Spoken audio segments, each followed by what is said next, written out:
नमस्कार, एचएनएन 24/7 देख रहे हैं आप। मैं हूं आपके साथ विशाल गर्ग। खबरों की शुरुआत करेंगे। आगामी नगर निकाय चुनाव को लेकर कांग्रेस एक्टिव हो चुकी है, साथ ही लोगों से चुनावी वादे भी करने लगी हैं। वहीं इसी बीच कांग्रेस के प्रदेश महामंत्री नवीन जोशी ने बीजेपी पर जमकर निशाना भी साधा है।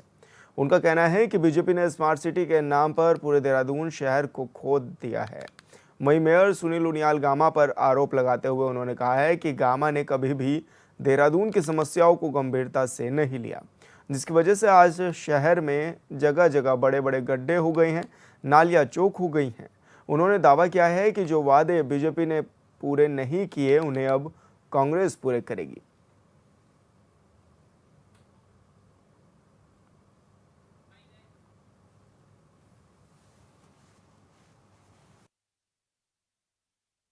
भारतीय जनता पार्टी के जो मेयर गामा जी थे, उन्होंने कभी भी देहरादून की समस्याओं को गंभीरता से नहीं लिया, जिस कारण आज पूरे देहरादून के अंदर जगह जगह सड़कें खुदी पड़ी हैं, गड्ढे खुदे पड़े हैं, नालियां चौक हो रखी हैं, सफाई की कोई भी व्यवस्था नहीं है। हम जनसंवाद से जन समर्थन कार्यक्रम के तहत मैंने पूरे 100 वार्डों का भ्रमण करने का निश्चय लिया है। लगभग 75% वार्ड मैंने कंप्लीट कर लिए हैं। इसी के परिप्रेक्ष्य में आज हम कोलागढ़ वार्ड में आए थे, तो लोगों से हम लोगों ने जनसंपर्क किया और उनकी समस्याओं को भी सुना।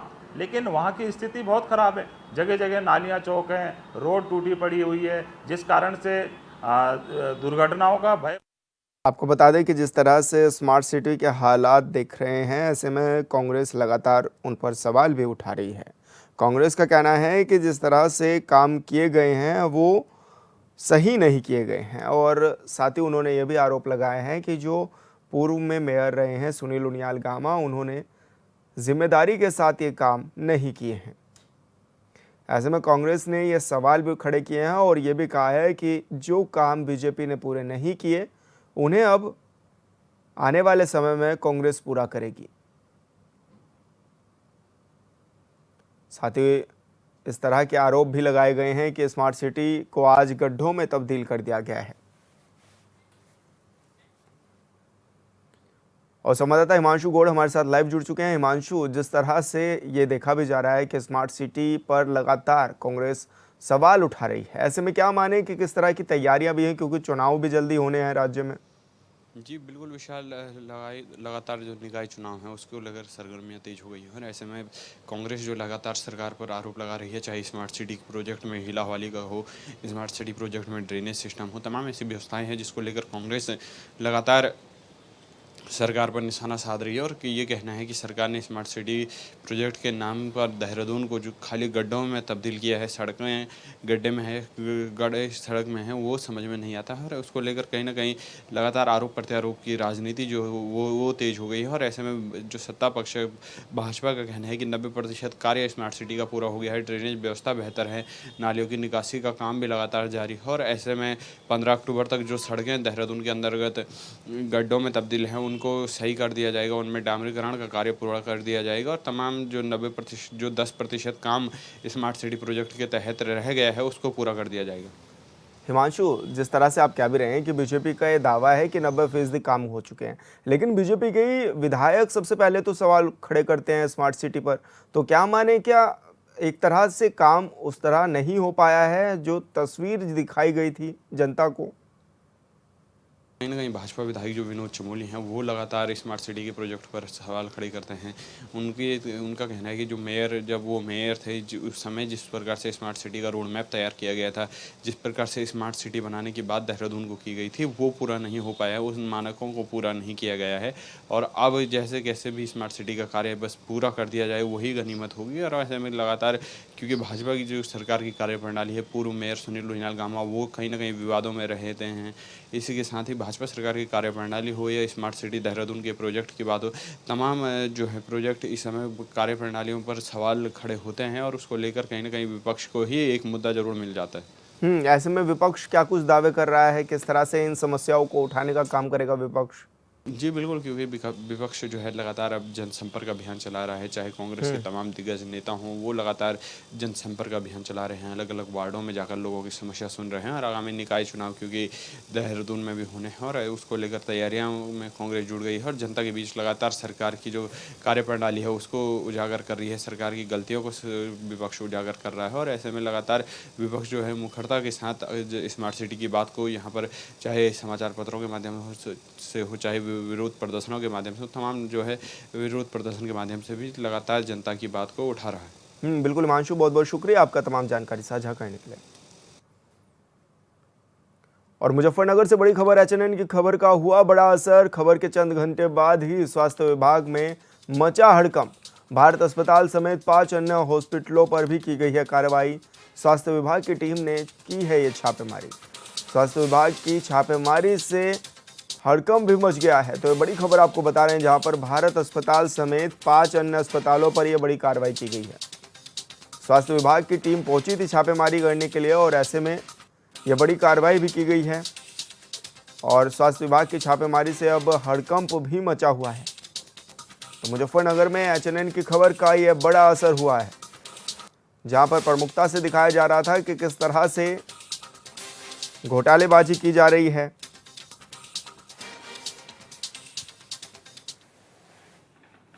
कल रात को हमें एक सूचना प्राप्त हुई मीडिया के माध्यम से कि भारत हॉस्पिटल में एक महिला की मृत्यु हो गई है। उसके लिए हम यहाँ जांच करने आए, तो उसमें हमें कमियां पाई अस्पताल में। तो सर्वप्रथम हमने भारत हॉस्पिटल को सील किया। फिर उसके बाद जब हम यहाँ आए थे तो हमने सोचा कि यहाँ सारा निरीक्षण कर लिया जाए कि किस अस्पताल में क्या कमी है। तो हमने जांच करनी शुरू करी, तो कुछ अस्पतालों में कमियां पाई गई, जैसे एक Ashirwad, Kamal, mother India medicare, global India और आदर्श, इन सभी को सील कर दिया गया।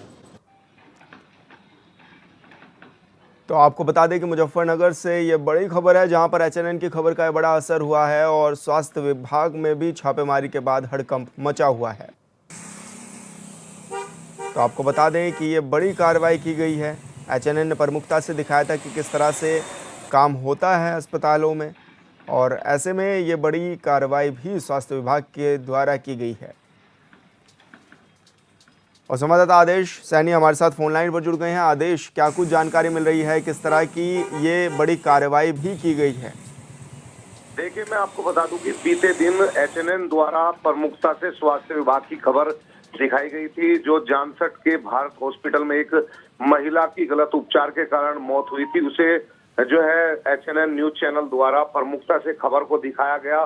खबर को प्रमुखता से दिखाने के बाद स्वास्थ्य विभाग की नींद टूटी और आनन फानन में स्वास्थ्य विभाग द्वारा ताबड़तोड़ जो फर्जी रूप से हॉस्पिटल चल रहे थे उन पर छापेमारी की गई। और छापेमारी के दौरान भारत हॉस्पिटल सहित जानसठ में अन्य 5 हॉस्पिटलों को सील करने का काम किया है, जिससे प्राइवेट हॉस्पिटल संचालकों में हड़कंप मचा हुआ है।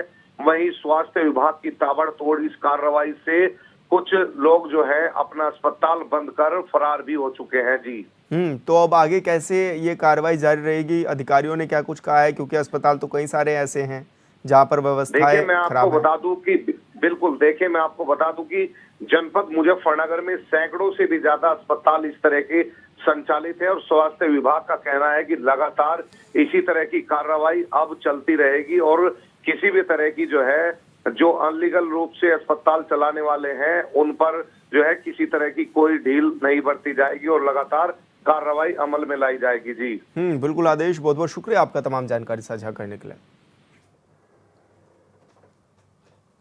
और बिजनौर से बड़ी खबर, कई थानों में किसानों का कब्जा। भाकियू टिकैत गुट के किसान पहुंचे थे थाने में और जेल भरो आंदोलन कर किया है थानों में प्रदर्शन। तो बड़ी खबर आपको बता रहे हैं, जहां पर टिकैत गुट के जो किसान हैं वो पहुंचे हुए थे और जेल भरो आंदोलन कर प्रदर्शन भी किया है। इस दौरान चुनाव में नामांकन पत्र निरस्त करने को लेकर यह प्रदर्शन किया गया है। सहकारी गन्ना विकास समिति के पदों पर होना है चुनाव, किसानों ने की है चुनाव को रद्द करने की मांग। तो ये बड़ी खबर आपको बता रहे हैं, जहां पर किसानों ने थानों में पहुंचकर प्रदर्शन किया है।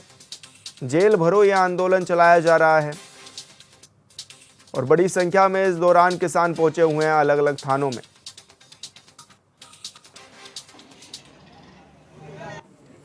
भाई लोकतंत्र की हत्या करी जा रही है। गन्ना समितियों में जो डेलीगेशन वाला मतलब पर्चे दाखिल हुए थे उसमें पर्चे निरस्त कर दिए गए अवैध रूप से। किस कारण निरस्त किए गए? पर्चे ज्यादातर जो निरस्त करे गए हैं वो सत्ता के दबाव में करे गए हैं। सत्ता के दबाव में मतलब किसी पे फ्लूट लगा दिया, किसी पे 100 रुपए वाली रसीद हटा दी, इस तरीके से दबाव बना के इन्होंने सत्ता के दबाव में आके पर्चे निरस्त करे हैं। और हमारा आंदोलन 3 दिन से लगातार चल रहा है। डीएम साहब ने खुद अपने आप कहा था कि भाई हम इसमें त्रुटि जो हुई है उसके लिए हम तुमसे वो मतलब साक्ष्य लेकर अपना इसका आगे वो निस्तारण करेंगे, लेकिन 3 दिन से कोई निस्तारण नहीं होने को तैयार है। आज जेल भरो आंदोलन का मतलब यहाँ हमने समय रखा था कि जेल भरो आंदोलन रहेगा। और संवाददाता गौरव त्यागी हमारे साथ फोन लाइन पर जुड़ गए हैं। गौरव, जिस तरह से किसानों ने यह प्रदर्शन किया है, क्या कुछ मांगे भी हैं किसानों की? देखिए विशाल, मैं आपको बता दूं, ये जो पूरा मामला सहकारी गन्ना विकास समिति के डेलीगेट और संचालक पदों का ये चुनाव चल रहा है, उसी को ले भारतीय किसान टिकैत गुट के एक कार्यकर्ता है, किसान है, और उनका ये कहना था कि जिस तरह से धांधली यहाँ पर हो रही है और सत्ता के दबाव का यहाँ पर आरोप भी लगाया है। आपने सुना भी होगा, जो जिला अध्यक्ष है उसका उनका कहना है कि जिस तरह से पूरे जिले में यहाँ पर देर रात जो थाने पर लगातार ट्रैक्टर से लेकर और जो किसान है वो वहाँ पर पहुंच गए हैं, डटे रहे हैं। कई थानों में ये मामला है जहाँ पर देख सकते हैं जिस तरह से पूरा थाना इन्होंने किसानों ने भर लिया है। और उनका मांग यही है कि जिस तरह से ये सत्ता के दबाव में ये पर्चा जो किया जाता और उसी को लेकर यहाँ पर गंभीर आरोप लगाते हुए नजर आ रहे हैं। उनका कहना है कि जिस तरह से ये डेलीगेट और संचालक के जो पद है इसको रद्द कराने की यहाँ पर मांग की गई है और लगातार देर रात तक ये थाने पर बैठे रहे हैं।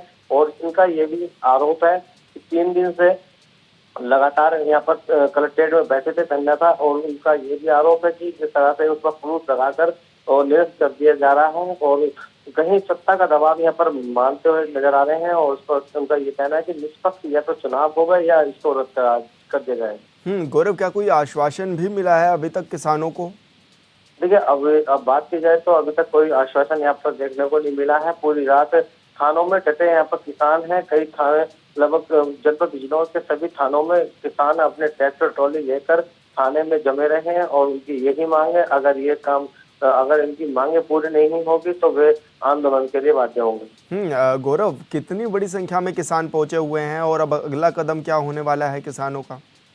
देखिए, जिस तरह से बात की जाए तो जो भारतीय किसान यूनियन टिकैत गुट के जो किसान है उनका ये कहना है लगभग सैकड़ों की संख्या में हर थानों में पहुंच गए थे। देर रात यहाँ पर रास्ता भी जाम कर दिया गया था। और उनका ये भी अब भी यही कहना है कि अगर चुनाव निष्पक्ष नहीं होगा तो इसको रद्द कराने की मांग करी है। बिल्कुल गौरव, बहुत बहुत शुक्रिया आपका तमाम जानकारी साझा करने के लिए।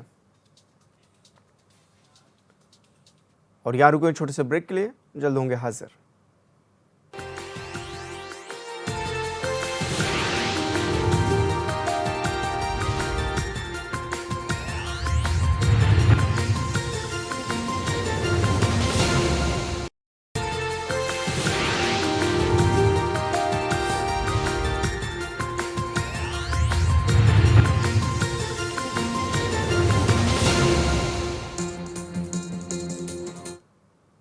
ब्रेक के बाद स्वागत है आपका। यूपी के पूर्व मुख्यमंत्री और राज्यसभा सांसद डॉक्टर दिनेश शर्मा कल कानपुर पहुंचे।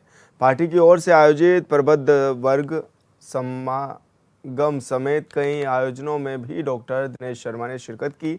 मीडिया से बातचीत में राहुल गांधी और अखिलेश सहित पूरे विपक्ष पर पूर्व मुख्यमंत्री ने निशाना साधा है। डॉक्टर दिनेश शर्मा ने कहा है कि विपक्ष का विरोध बेवजह है और गड़बड़ी फैलाने वाले लोग इन्हीं के पाले पोसे हैं।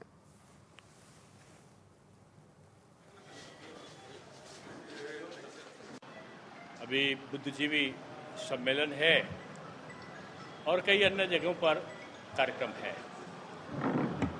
आज उत्तर प्रदेश में और देश में स्थितियां बदली हैं और कुछ तथाकथित विपक्षी नेता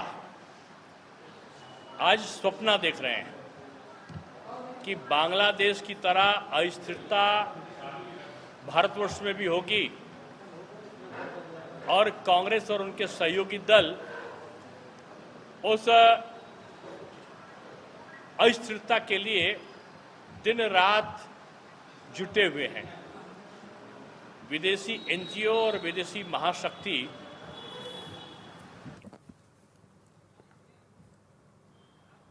शायद भा नहीं रही है। कन्नौज में यूपी पुलिस का तानाशाह चेहरा सामने आया है, जहां जमीनी विवाद में पुलिस खुद ही जज बन गई है। बिना किसी ऑर्डर और राजस्व अधिकारी की मौजूदगी के पुलिस ने एक निर्माण पर बुलडोजर चलवा दिया। इतना ही नहीं, विरोध करने पर एक पक्ष की दलित महिलाओं को जमीन पर घसीट कर हटाया गया। दलित महिलाओं को खींचकर बुलडोजर चलवाते वीडियो सोशल मीडिया पर भी तेजी से वायरल हो रहा है। मामले में सपा ने सरकार पर सियासी हमला बोला है। सपा नेत्री रशिमा दोहरे ने तानाशाही भरी बुलडोजर कार्रवाई को योगी सरकार में दलितों पर अत्याचार बताया है।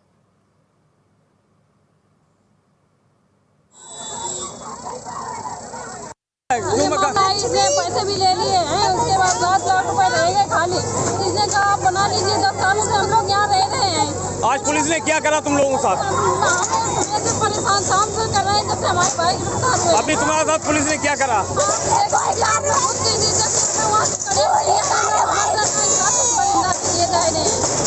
भैया पहले इन्हें हम पर 5 लाख रुपया ले। किसने? इन्हें गुप्ता ने एको नाम गुप्ता को जा हमें जो नहीं मालूम कि गाना जो तिरवा को है। अच्छा। और इन्हें कहे कि भैया तुम अपना बनाओ, हम तुम्हारी लिखा पड़ी दी गई बात ही नहीं है। तो हमें इन्हें दिला था तो हमने दे 11 लाख रुपया ईमान लगाई हुए मैया बनाओ। 1.5 महीना बनती रहो क्या करवाए पहले और लगाए थे तो कि नहीं कि काहे बनवाओ तुमने? हमने जब हमारा तुम्हारा है नहीं तो तुमने काहे बनवाओ और लगा सकते तो कि नहीं? कन्नौज सदर विधानसभा के क्षेत्र में नसरापुर ऑन रोड की बात है। बेहद गरीब दलित परिवार है जिसके साथ पहले तो अन्याय हुआ। उनके बच्चों को कल उठाया गया और उनके डॉक्यूमेंट्स तक यहाँ से गायब कर दिए गए, परिवार का आरोप है। और उसके बाद आंखों सामने उनकी बेटियों को, उनकी माँ को इस तरीके से खींचा गया, इस तरीके से सड़क पे खींचा गया। और आप देख सकते हैं ये बुलडोजर जो है ना, अगर इन लोगों को अपने बुलडोजर पे घमंड है तो इस जनता का आंसू देख करके ये सरकार कभी भी सफल नहीं हो सकती, कभी भी सशक्त भारत नहीं बना सकती। मुजफ्फरनगर में एक बार फिर अवैध निर्माण पर बाबा का बुलडोजर चलता हुआ दिखाई दिया है। यहां अवैध निर्माण पर एसडीएम सदर निकिता ने भारी फोर्स की मौजूदगी में बुलडोजर की मदद से अवैध निर्माण को नस्ते नाबूद कराया है। एसडीएम सदर ने कब्जा करने वालों को सख्त लहजे में चेतावनी दे दी है और कि अगर दोबारा यहां कब्जा किया गया तो सख्त कार्रवाई की जाएगी।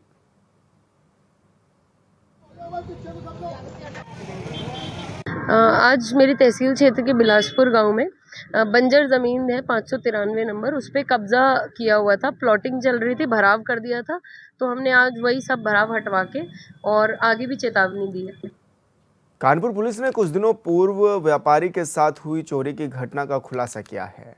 मामले में कोतवाली पुलिस ने 2 युवकों को भी गिरफ्तार किया है, जिनके पास से चोरी के लगभग 58 किलो चांदी बरामद भी की गई है, जिसकी कीमत लगभग 50 लाख रुपए बताई जा रही है। जानकारी के अनुसार बीती 18 सितंबर को धोबी बाजार निवासी अश्वनी के यहां पर काम करने वाला कारीगर धोखाधड़ी करके लगभग 58 किलो चांदी ले गया था, जिसके बाद व्यापारी ने कर्मचारी से माल वापसी की गुहार लगाई, लेकिन कर्मचारी माल वापस लेकर नहीं आया, जिसके बाद व्यापारी ने कोतवाली थाने में अपने साथ हुई घटना की जानकारी पुलिस को दी थी।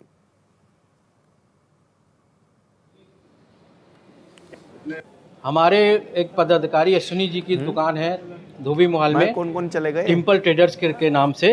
उनके यहाँ एक कारीगर कई सालों से काम कर रहा था। जब पुलिस के द्वारा उनके पास एक फ़ोन आया कि आपकी स्कूटी यहाँ पर महफिल रेस्टोरेंट के सामने पकड़ी गई है, तो उन्होंने कहा ये रविंदर नाम का कारीगर हमारे यहाँ काम करता है, उसके पास है स्कूटी।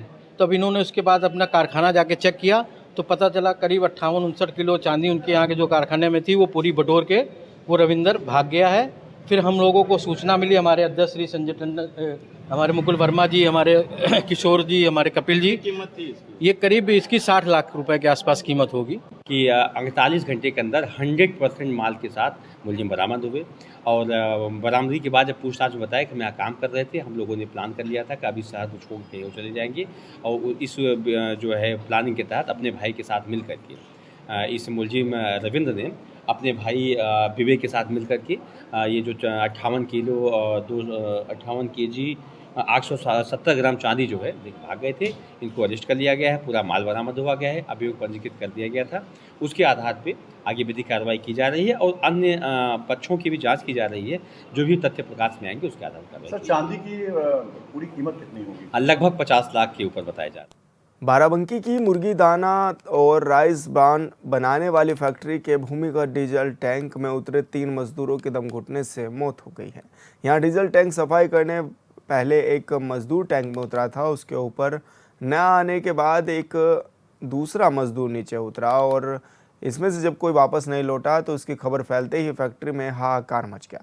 मौके पर बड़ी संख्या में जुटे मजदूरों ने अन्य साथियों के साथ किसी तरह तीनों को बाहर निकाला और उन्हें सीएचसी में भर्ती कराया, जहां पर डॉक्टरों ने तीनों को मृत घोषित कर दिया। घटना में थोड़ी देर बाद ही बड़ी संख्या में पुलिस फोर्स भी मौके पर पहुंच गई और जांच पड़ताल में जुट गई है।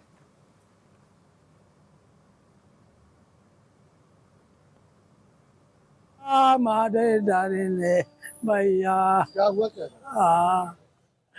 अब हम हमारे भैया ना सही क्या घर, अब हम का कुछ सूझत नहीं है, हम का कुछ नहीं। हाँ, अब का भैया हम ना मालिक का नहीं जाने थे, अब जब लंदन सब जानते रहे भैया।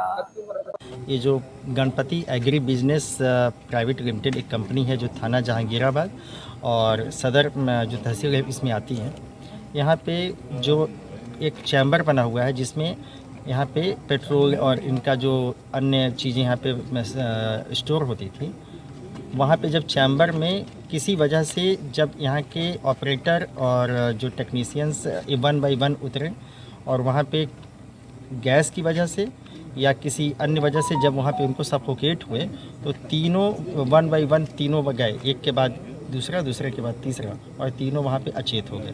तुरंत यहाँ फैक्ट्री के जो संबंधित यूनिट के जो इंचार्ज होंगे इनको उन्होंने देवा में जो सीएचसी है वहाँ पहुँचाया, लेकिन वहाँ इनको मृत घोषित कर दिया गया। और फिलहाल इस बुलेटिन में इतना ही। आप देखते रहिए HNN 24/7।